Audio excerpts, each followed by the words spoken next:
Yo, what's going on? My name is Christian, and this is a time for me just to be able to share what the Lord is teaching me as I am diving into the Word. And so something that I want to talk with you all today about is Micah 6:8. And so me and a buddy of mine have been reading through the book of Micah for the past month and a half or so. And in our reading, it has been so rich, so good, and it's been such a time of healing. But we got to this verse, Micah 6:8, and I believe this verse to be the focal point of the entire book of Micah. And here's what it says.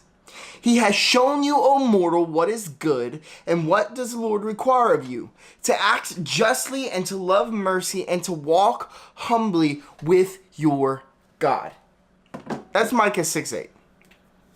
In a synopsis, that is the point that Micah is trying to drive through the entire book of Micah. And so earlier in the book, he starts off with this warning. He starts in chapter 1 with, Samaria and Jerusalem, the two capitals there. These two capitals, the Israelites have defiled.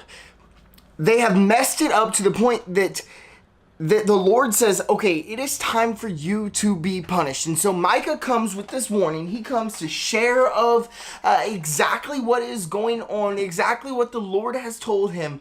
But in 6 verse 8, he says this. He has shown you, O mortal, what is good, and what does the Lord require of you? To act justly, to love mercy, and to walk humbly with your God. Now, here's what I imagine happening.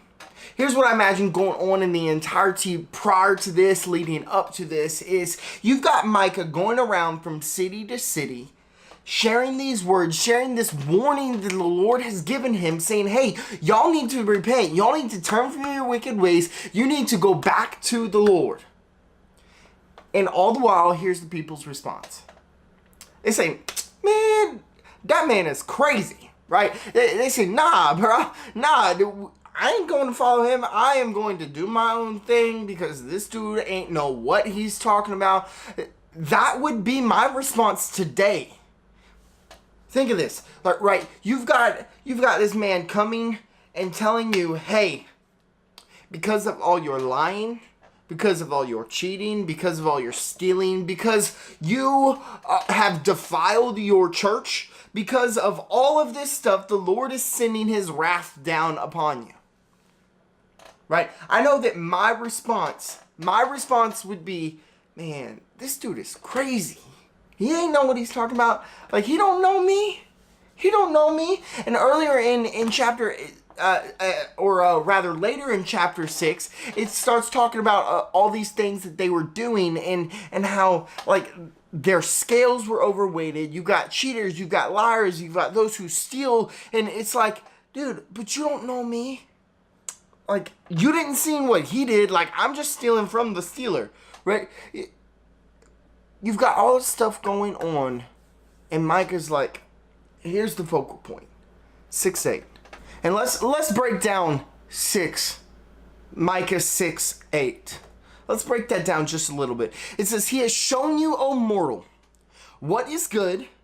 What does the Lord require of you? To act justly and to love mercy and to walk humbly with your God. I think that very first phrase is so humbling. There are other ways that this first phrase is translated, but in the NIV it's translated as this. He has shown you, O mortal. O mortal. Other versions translate it as, O man or man. What a reminder that we are mortal. We are man. We are not God. We do not know what's best for our lives. We do not know what is best. I like that next portion. He says, what is good? He has shown you, O man, O mortal, what is good. What is good? We know that Jesus is good. Mark 10:18 says, why do you call me good? Jesus answered, no one is good except for God. And so we know that this, he has shown you good. This is God. This is Jesus Christ that he has shown us. He's shown us these attributes, these things that depict the picture of Jesus, of his goodness. And then the commandment, then the question preceding the commandment, rather. And what does the Lord require of you? What does the Lord require of you? He says to act justly, to love mercy, and to walk humbly with your God. I want to focus on those first two real quick. We'll get to that last one. That last one's more of the home run hitter. But let's focus on those first two. It says to act justly and to love mercy. Now, here's what I'm imagining, right? You've got Micah coming, sharing these words that are from the Lord, from God. And he says, the only thing that the Lord requires of you is to act justly and to love mercy. And then this third thing, to walk humbly with your God. But I imagine them getting caught up on those first two things. To act justly and to love mercy? Like, that's all the Lord requires? To act justly and to love mercy? And then you got to think of what the Lord's standard is. There is no way apart from God that we are capable of acting justly and loving mercy. Apart from being humble and walking in humility with our God. That's why that last one is so important.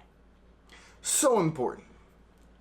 I just got to reading this book called Humility by Andrew Murray. And this book is so fantastic. It describes this act of humility so well.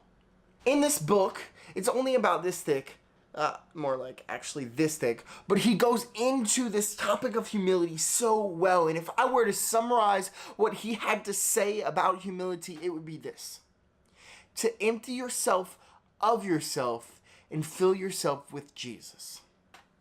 Right? You die to self and solely focus on living for Jesus. None of your fleshly desires matter anymore. You are to walk humbly with your God, and so you are to walk in a manner that is solely focused on him, solely focused on what he has for us, solely focused on who he is and how that affects your life, how that affects you to act justly and to love mercy. So if I were to leave you with a couple words, it would be this: what does humility look like in your life? What does humility look like in your life? See, he kind of starts off with this humility sandwich, right? He says, "Oh mortal, oh man, bring you down a bit. Let's take you down here. Let's humble you." Then he goes on, "What does the Lord require of you but to act justly and to love mercy and to walk humbly with your God?" And so this humility sandwich is nicely bookended together by this call down from his high horse, and then this place, this command, this call to walk humbly. And so what does humility look like in your life? And how can you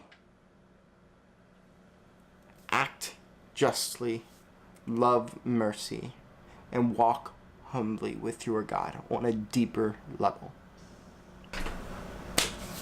That's all I got for today. That's all I'm sharing in regards to Micah. It is such a rich text, such a rich book of truth. So I heavily encourage you to go and read it and study it for yourself. But if you've got any questions at all, go ahead and leave those in the comment section down below. And if you enjoyed, hit that like button, hit that subscribe button, because I'm going to have more videos like this weekly. And you have a blessed and wonderful week, and I will see you next time.